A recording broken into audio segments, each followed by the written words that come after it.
Channel of Vadodara.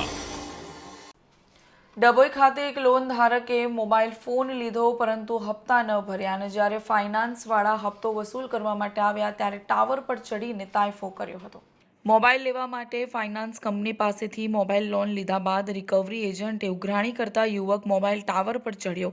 મોબાઈલનો હપ્તો bounce થતાં ડભોઈ ઝારોલાની વાડી પાસે ટાવર પર ચડી તાયફો કરતા લોકટોળા ઉમટી પડ્યા હતા। જાણવા મળતી માહિતી મુજબ યુવક દ્વારા ફાઇનાન્સ પર મોબાઈલ ફોન લીધો હતો, જે મોબાઈલ ફોનનો હપ્તો બાકી હોવાને કારણે રિકવરી એજન્ટ દ્વારા હપ્તાની ઉઘરાણી કરતા યુવક મોબાઈલ ટાવર પર ચડી ગયો હતો।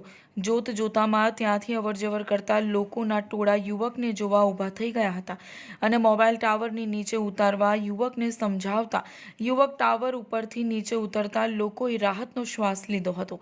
પ્રાથમિક તારણથી જાણવા મુજબ મોબાઈલ ટાવર પર ચડનાર યુવક નશાની હાલતમાં હોવાનું લોકચર્ચામાં જાણવા મળ્યું હતું।